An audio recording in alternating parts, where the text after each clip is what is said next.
Tonight, a Prince Albert man admits he was high and drunk while driving a bus filled with children.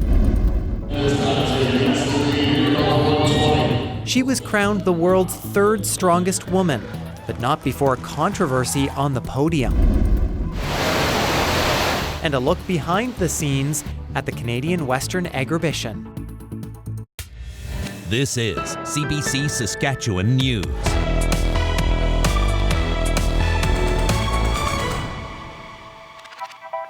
It is Friday, November 28th, and the CBC Saskatchewan News starts right now.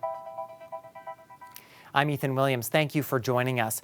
A former charter bus driver from Prince Albert admits he was high and drunk when he drove a bus full of Saskatoon elementary school students back in March. The 71-year-old has pleaded guilty to driving with a blood alcohol level over the legal limit. Dan Zakreski has our top story.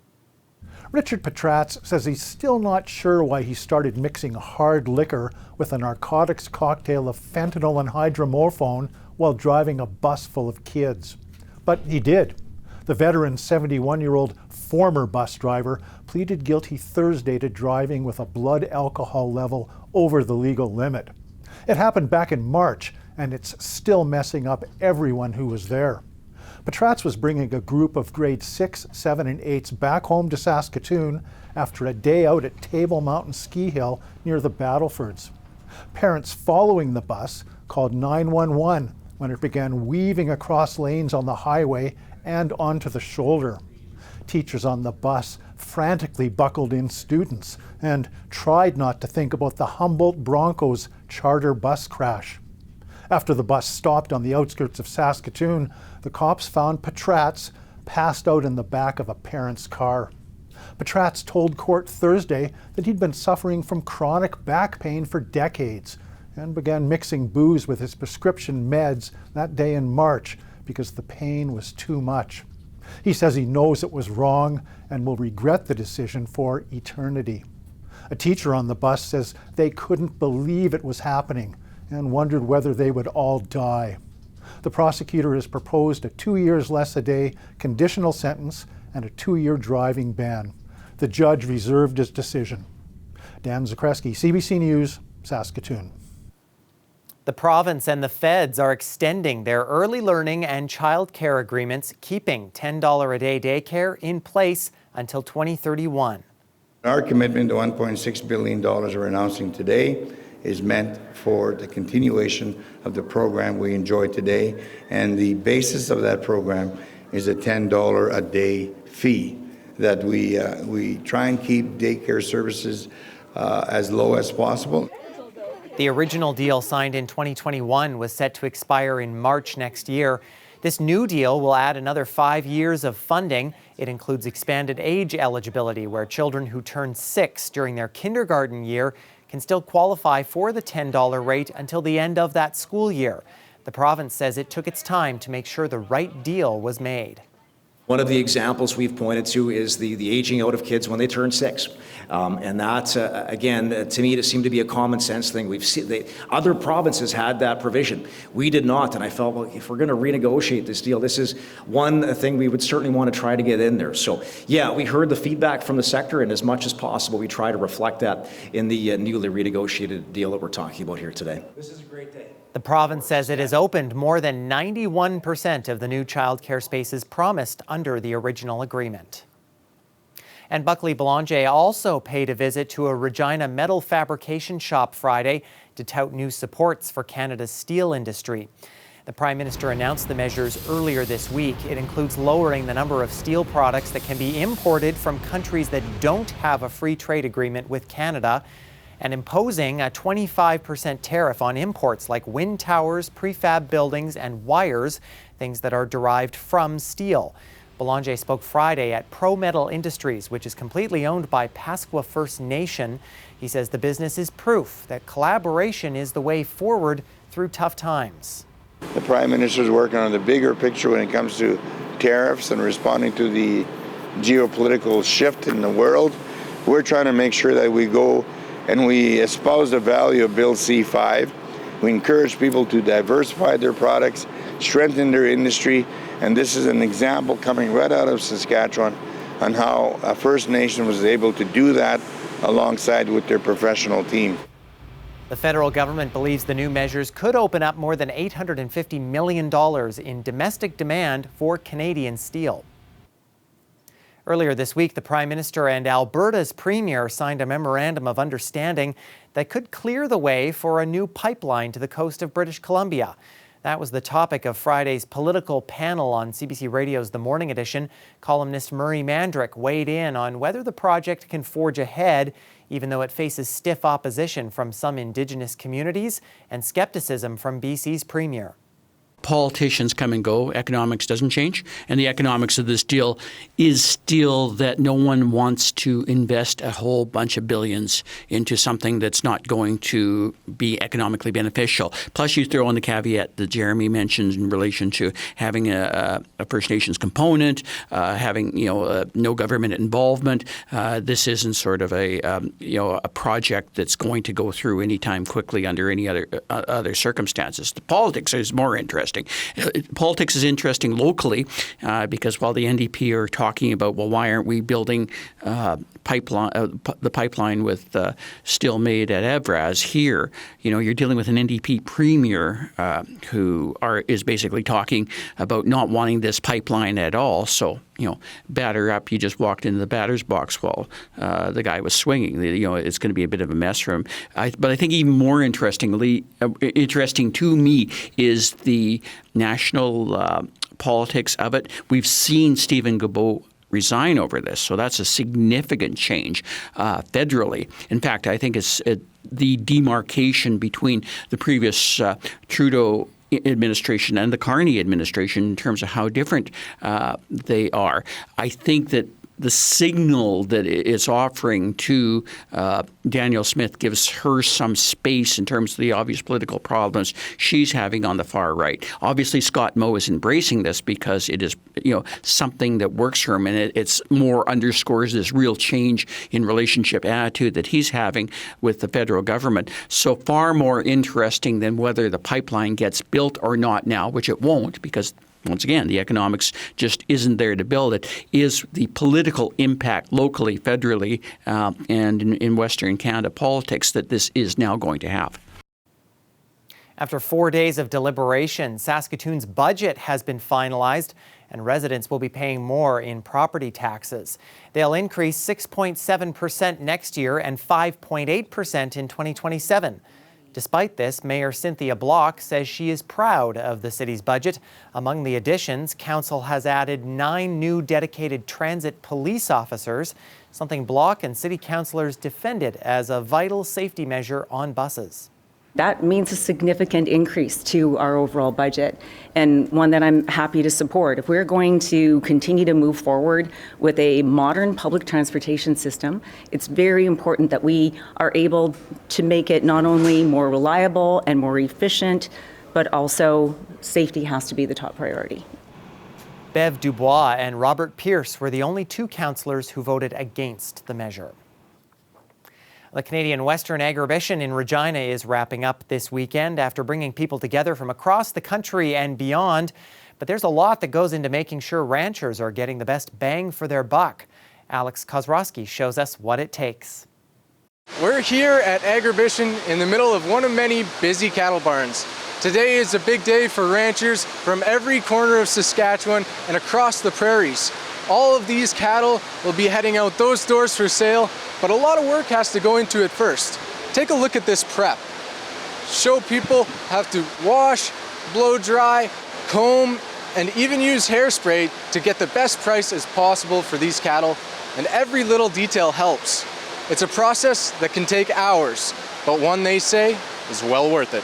A lot of people miss what it takes to grow these cattle and get them to where they are. So I think we're at a market that it should be, and we should be getting paid for what we really put in these cattle. It's definitely a little bit high. It may come tail down a little bit, but I think it'll stay steady from here on out. Show heifers bring good dollars. Like even all the breeding stock is really hot with the commercial calves the way they are. The just means the commercial guys wanting to buy bulls have a little extra cash to buy a good one, right? Like it feeds off each other, so. This is the spot where all that hard work pays off. First, the cattle are judged to meet specific criteria, and then they're ranked. Afterwards, there's an auction, and people care about what those judges thought. Last year, just one purebred heifer sold for $16,000 here. And with the upward trend in cattle prices, who knows how expensive things could get. Alex Kozrowski, CBC News, Regina. Well, pockets of ice are starting to show up on the South Saskatchewan River in Saskatoon, thanks, of course, to some chillier nights we've had recently, and we are in for some much chillier days as well. Weather specialist Mickey Wolf will tell us when we need to break out the big winter jackets, if you haven't already, after the break.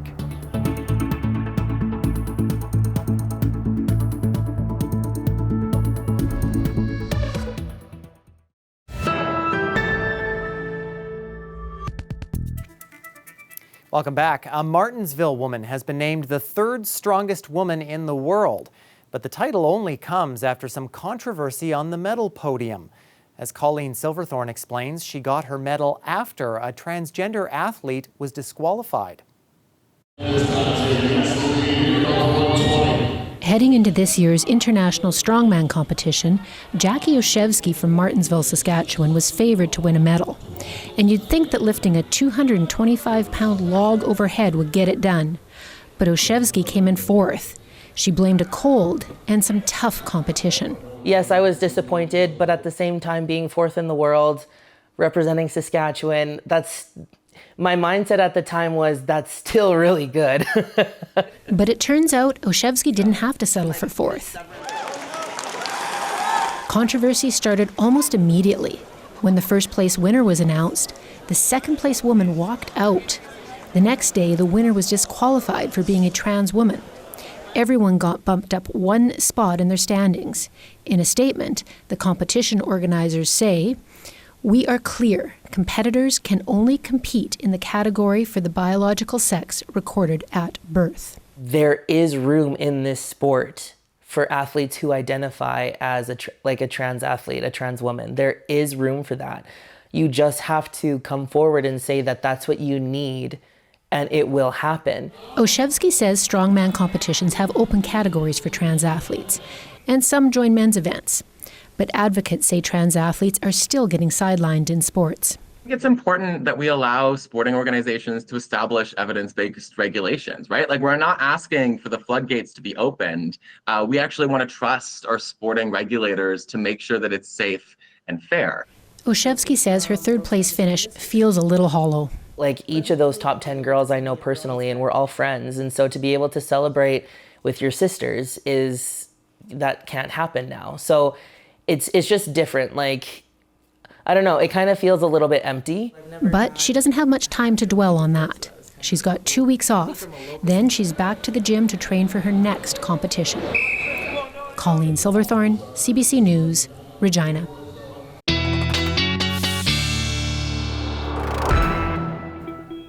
And weather specialist Mickey Wolf joining us now. And Mickey, I can't help but notice it feels a little weird, for some of us at least, that there's no snow on the ground, but boy, is it cold.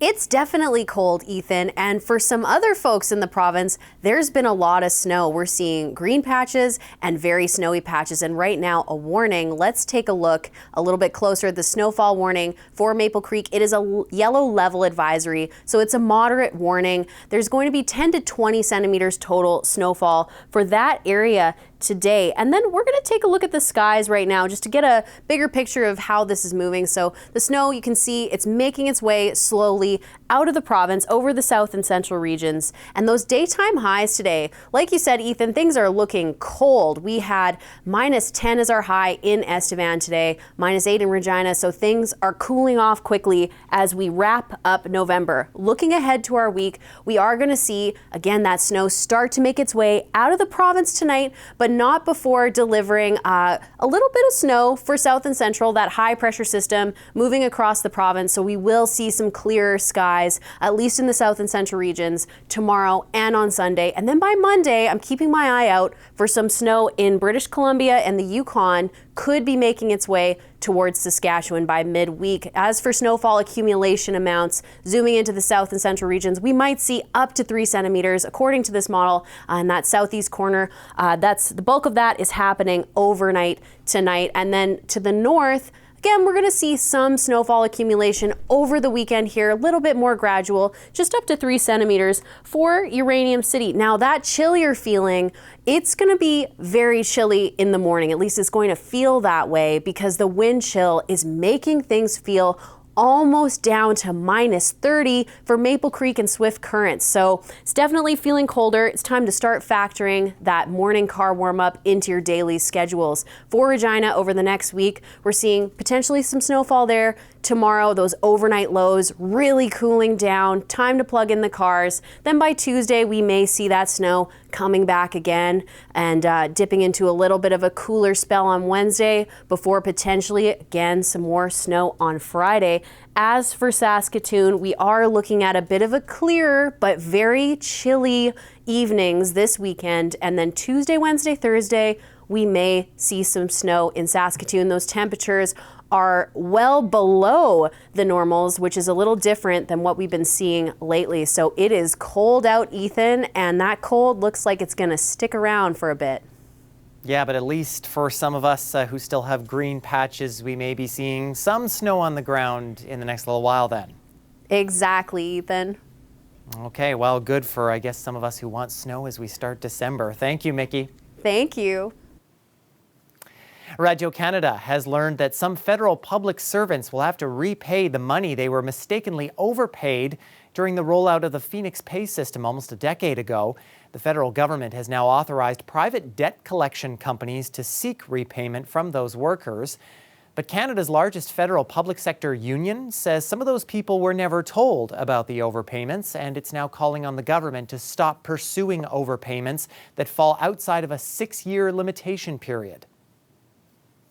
Well, the year began with Canada facing provocative rhetoric from Donald Trump and a Buy Canadian movement springing up in response.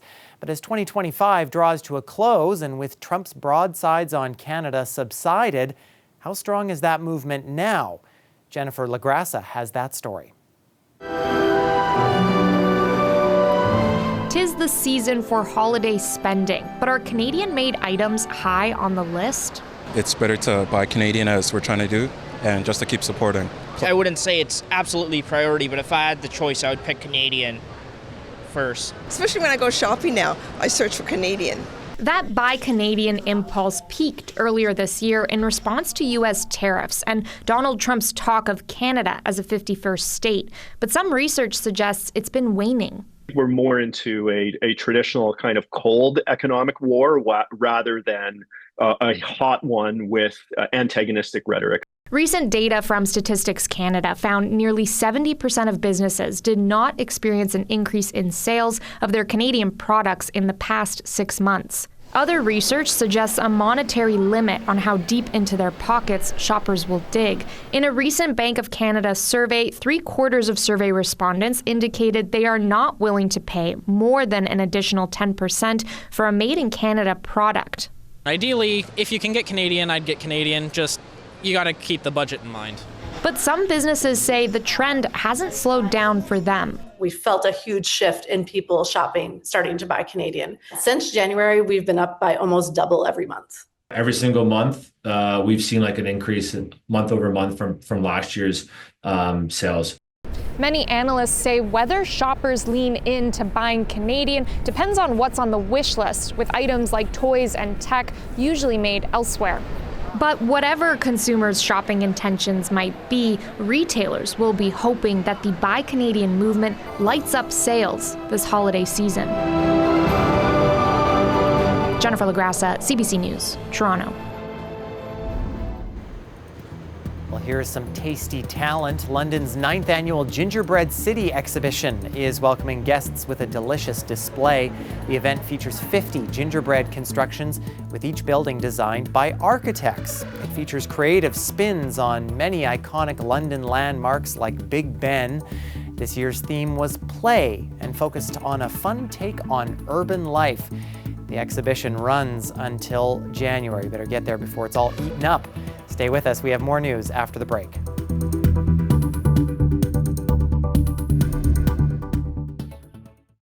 This winter, help make the season kind. Your generosity will help those in need. Join us for a day of programming in support of Food Banks of Saskatchewan, December 5th. Visit cbc.ca/kindsk for more.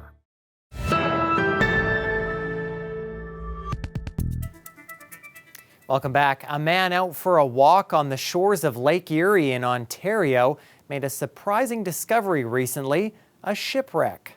I said, I'm going to go for a walk, and my wife said, you're nuts. So I was just going to go out, and because, I mean, when the water goes out that far, you're bound to find something. But I certainly didn't expect to find a shipwreck. And I did some measurements. I dropped a map point on Google Maps, and it's about 160 yards out from shore. A local historian tells CBC News that it doesn't happen often, but the vessel has been exposed before. It's thought to be one of 2 ships known to have sunk around that site in the 1800s. And when the wind subsided, the ship quickly vanished again.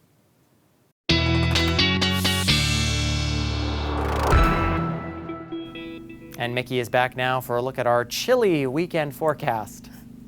It's definitely chilly, Ethan, and some of those drier spots in the province are likely going to see snow. Let's take a look at some of those overnight temperatures we'll see in the south and central regions tonight. Things are definitely cooling down, folks. We are seeing some flurries, a little bit of light snow, especially near the Manitoba border tonight in the south and central regions. And in the north tonight, things are a little bit chilly, not quite as cold as parts of the south. We're looking at about -15, -16 for our overnight lows tonight. As we get into the day tomorrow in the north, we may see some chances of flurries in the Churchill region, but overall it's going to be a mix of sun and cloud for folks in northern Saskatchewan. As for the south and central regions, we're definitely off to a cooler start to the day. That snow should be well out of the province by the afternoon, and then we're going to see things warm up just a little bit. We'll definitely get some sunnier weather for that southwest corner, and then things will be a little bit more cloudy in the southeast. So Ethan, at least we'll see some sun tomorrow if we're in the south and central regions of Saskatchewan. A little bit of sun for our cold weather. Find my extension cord or think about where it is. I don't know about you. Oh, I need to go out and buy another one. Yeah, I think that'll be the case. Thank you, Mickey. Thank you. And that is our news for this Friday. For more news anytime, you can head to cbc.ca/sask or subscribe to our YouTube channel. Thanks so much for watching. Have a great weekend.